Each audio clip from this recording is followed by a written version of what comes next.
Bonsoir et bienvenue.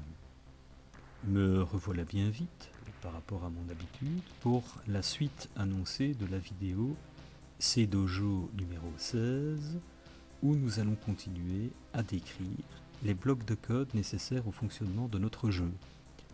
Contrairement à la vidéo précédente, elle ne fera plus appel à des notions de physique et de mathématiques et devrait donc être plus abordable pour la majorité d'entre nous. Je reviens donc où nous étions avant notre digression sur la physique du MRU et du MRUA, c'est-à-dire à la fonction UpdateGame. Alors cette fonction UpdateGame, globalement, elle réalisera les opérations suivantes. Affichage écran, gestion des collisions, déplacement du joueur, chute du personnage d'une plateforme, déplacement des ennemis, et gestion des sauts. Alors, quelques mots sur la gestion des sauts. Pour rappel, nous utilisons deux MRU pour simuler un MRUA. Je vous renvoie à la vidéo précédente pour plus d'explications à ce sujet.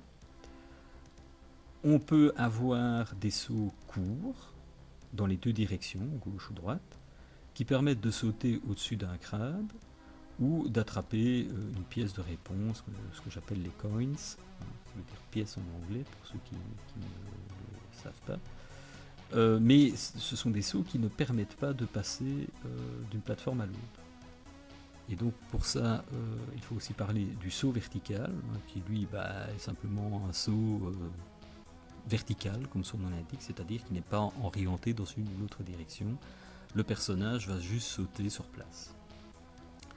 Et enfin, le saut long, qui lui, suite à une certaine attente avant le relâchement de la touche, attente gérée par la fonction SDLGetTix et la variable LastStopDown que nous verrons ultérieurement, permet d'accéder à la plateforme supérieure s'il n'y a pas d'obstacle.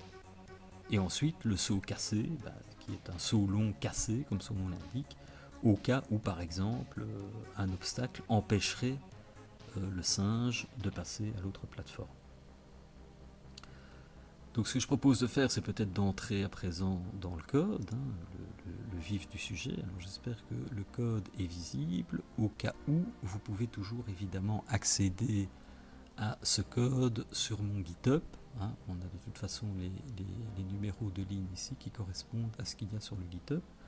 Je le mettrai évidemment, comme ça a déjà été fait précédemment, dans les références, afin que vous puissiez y accéder sans aucun souci. Donc la première chose que va faire ce code, c'est calculer justement l'attente avant l'affichage de la page, ce qu'on appelle le basculement ou la synchronisation d'écran. Donc ça sera un délai d'attente d'un certain nombre de frames avant de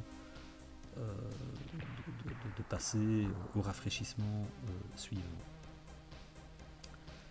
Alors il faut remarquer aussi que si nous sommes au premier passage de la fonction, c'est-à-dire le tout premier appel initial de la fonction, alors on passe à l'initialisation, qui est matérialisée par l'appel à editScreen et initialize level, et qui va donc nous permettre d'afficher l'écran et d'initialiser les paramètres du niveau en question.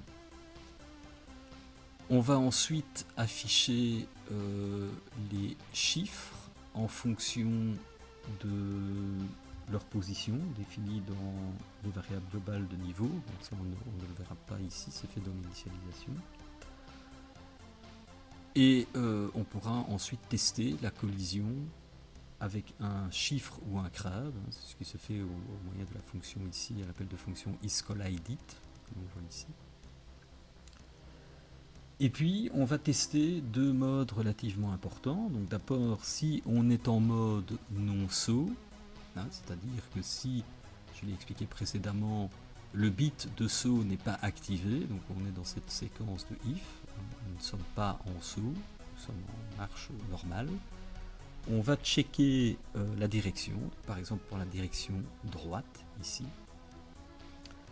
Donc on a un test de chute d'une plateforme au moyen de la fonction jumpCriteria, en testant que la case avant le personnage et la case après sont bien des cases vides.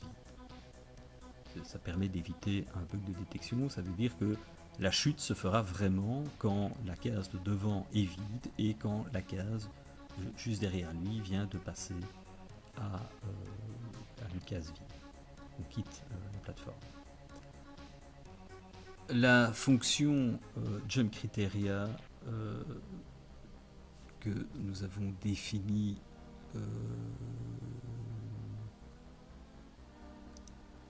ici fonctionne d'une manière particulière, puisque on va tester ici une position de pixel XY, position comprise entre 0 et 320 pour du X et 0 et 200 pour du Y, avec un obstacle défini dans une matrice qui s'appelle GA-Scene, que j'avais déjà explicité précédemment et qui contient évidemment tout le décor du jeu, mais qui, elle, quelque part, référence la position des mosaïques dans la scène. Les mosaïques font 8 sur 8.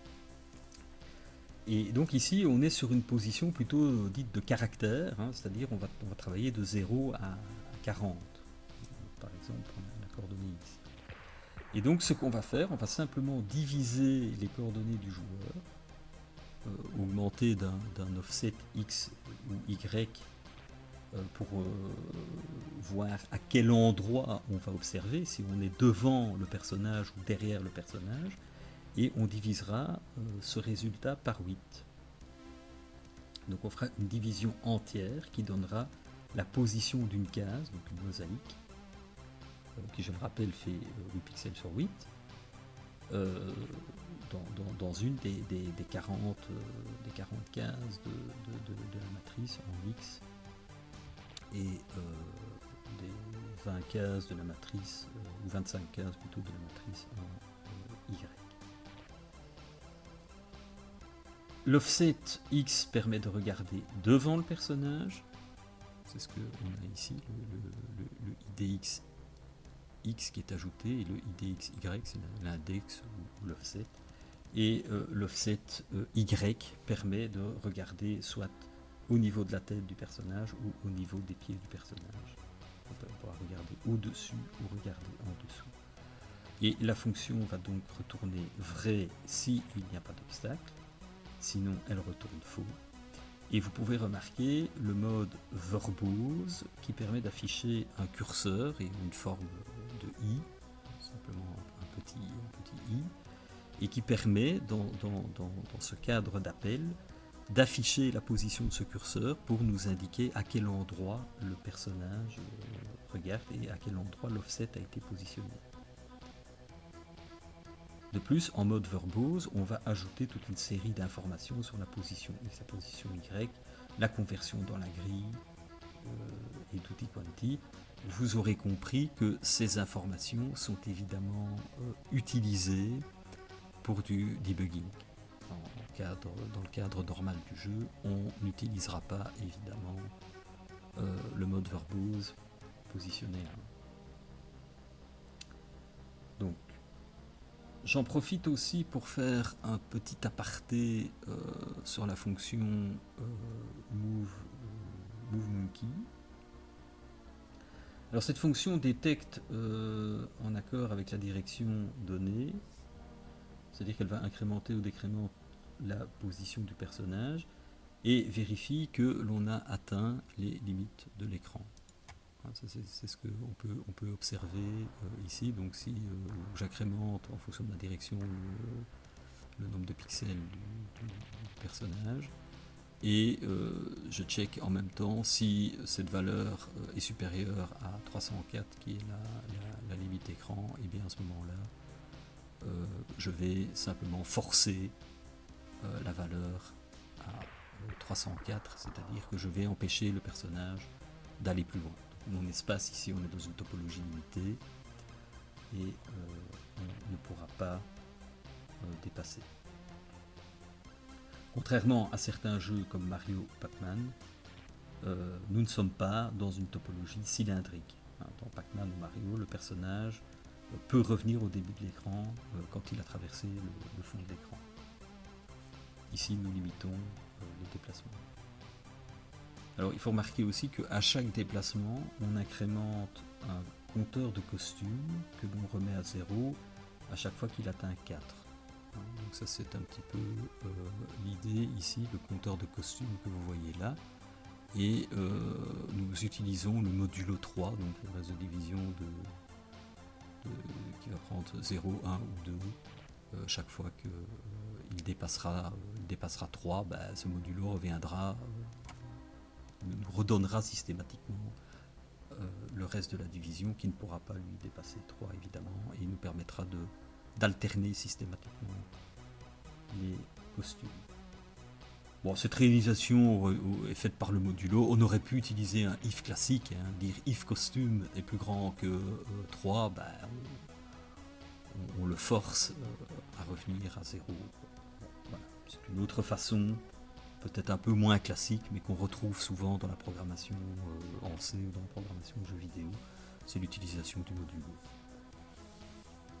Alors ici, on va checker que si la touche Up est pressée, on initialise les paramètres de saut, notamment la variable globale xSaut, qui déterminera la longueur du saut.